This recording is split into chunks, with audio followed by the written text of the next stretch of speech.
guys, I started the video a little late. I already started to brown some hamburger meat. This is 2 pounds of hamburger meat. Of course, you put whatever you need for your family. It depends on how many burritos you're gonna make. I'm gonna season this up right now, and we're gonna let it brown and fry up real nicely. I'm gonna start off with lots of ground pepper,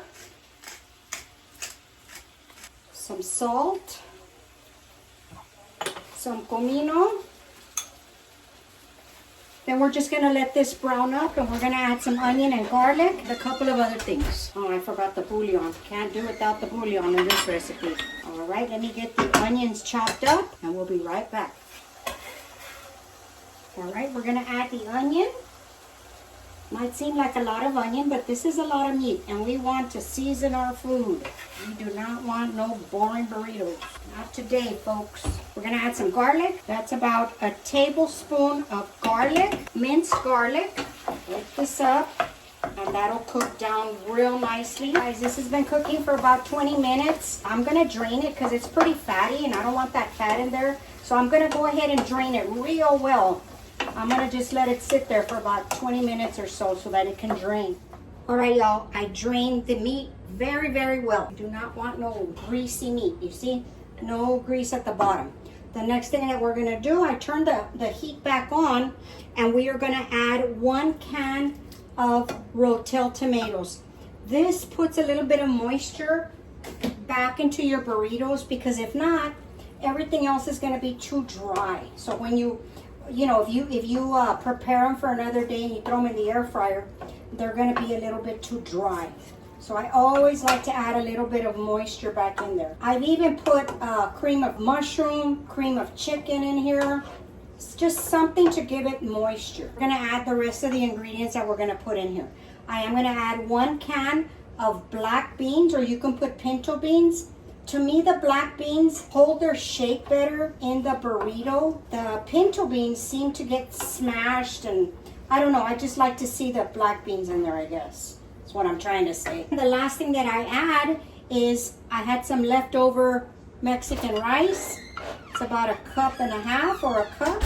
And of course, every Hispanic household probably has some rice. It doesn't have to be Mexican rice. It can be white rice or no rice at all. So we're just gonna incorporate that.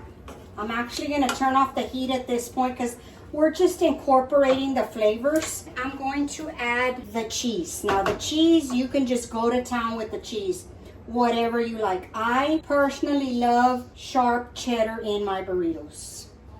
You can put mozzarella, you can put Kobe Jack, something spicy, whatever your family likes. And that's another thing. You can add a little bit of hot sauce in here to make them spicy, okay? And I'm not trying to melt the cheese right now. I am just incorporating it. And I'm gonna add just a little bit more. It was about 1.5 cups of shredded cheese. And I do use the Tillamook sharp cheddar. I love that cheese. It is not a sponsored product, but if Tillamook, you wanna sponsor me, hit me up. All right. This is actually the last ingredient we're gonna add is a packet of taco seasoning. You have the homemade taco seasoning, add that. And that one has no spice, it's just the seasoning. And then that's it, turn off the heat. We are going to get our tortillas and start rolling them and preparing them for the griddle. Okay, y'all, we're gonna get ready to warm up the tortillas. What we need to do is warm them up so they can be a little bit more pliable and they won't break on us as we roll them. I just warm them up for just a second. I have my griddle here. You can do this on the stove on a skillet if you don't have a griddle, no big deal. And we're gonna place them on this towel over here. Try to keep them warm till we roll our burritos. See, these are ready. This is an 8-count pack that I found, and they're about 10 inches in diameter. So they make a pretty good sized burrito.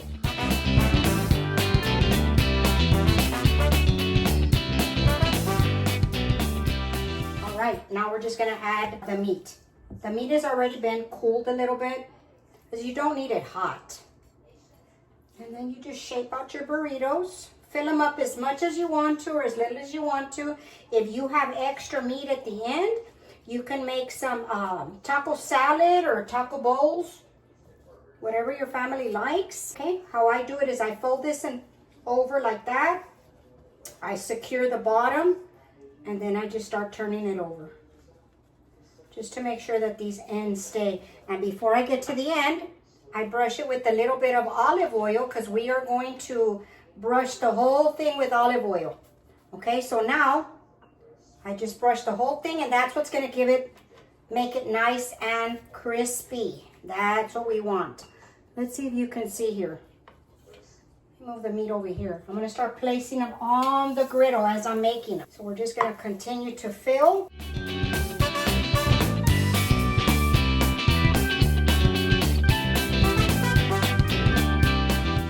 And I'm going to turn the heat to about 300 degrees. They don't need to be that hot because we're going to roll them around and brown all sides of it. Now, you can also do this in the air fryer if you want. Just brush them with a little bit of oil or spray them with some cooking spray like some of this and pop them in the air fryer and you'll get the same result. So whatever's easier for you. Okay, now we're going to check the first one. They are hot, so I'm going to grab them with the tongs. You see how quickly they brown? When you put some olive oil, look at that. Nice and crunchy. I'm going to leave it like that for a little bit longer just so that it seals. That one's nice and crispy already. All right, let's continue.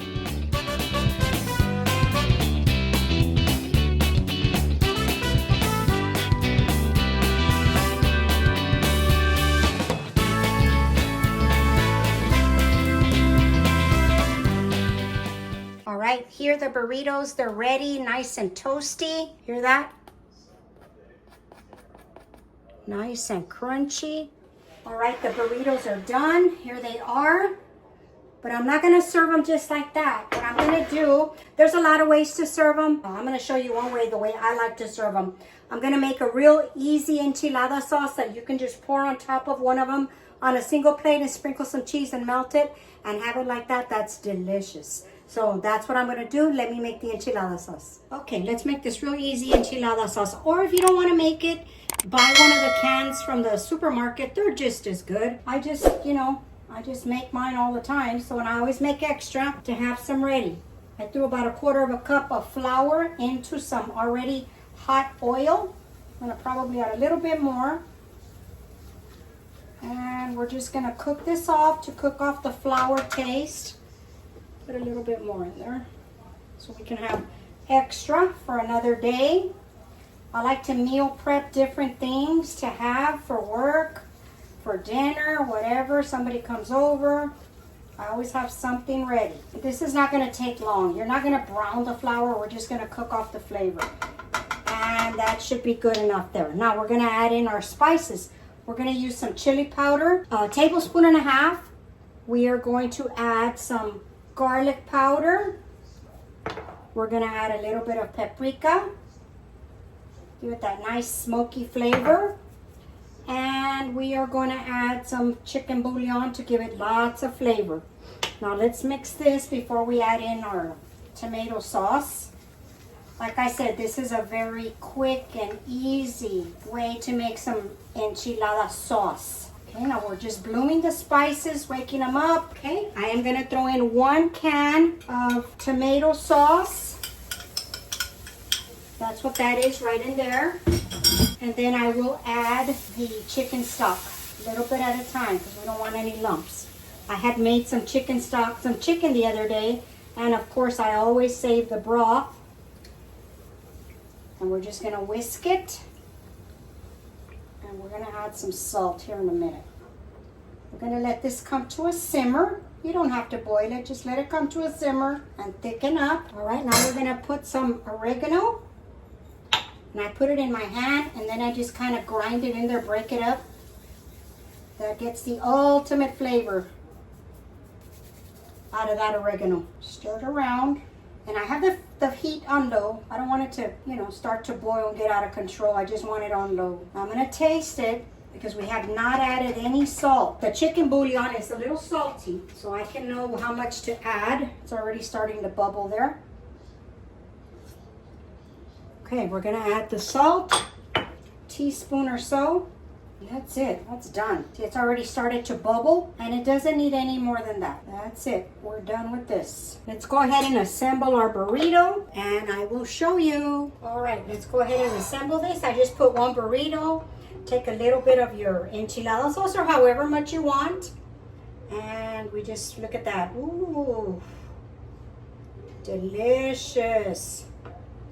I like it kind of saucy. Look at that. Mmm. Yummy. Okay, now I'm going to sprinkle some cheese. I have the broiler on in the oven. Or you can just pop this back in the air fryer, whatever you want to do. Okay. Put a little bit of sauce right here.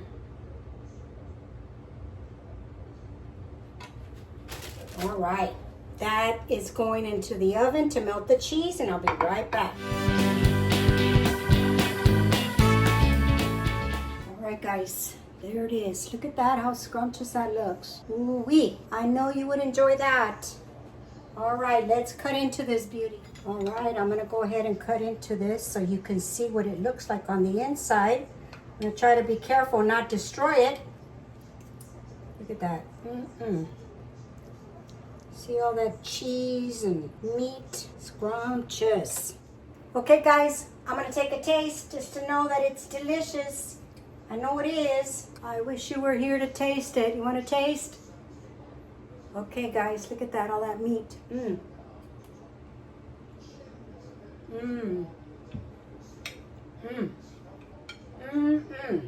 This is good. This sauce is so good. So good. All right, guys, these are so delicious. I don't have to convince myself because I make them all the time. I just change the way I make them. Sometimes I don't put any sauce on them. I eat them just like that, crisp them up in the deep fryer. There's a lot of things you can do with it. Just add cheese on top or no cheese, sour cream, guacamole. They are great. I hope you give them a try. All right, guys, that's going to conclude the video today. Thanks for spending your time with me. If you liked the video, please give it a thumbs up and share with family and friends. And I will leave the recipe, more or less about how I make it, because I didn't really measure anything out on this one. So I will leave it listed down below, and we'll see you on the next one. Bye, guys. Have a good day.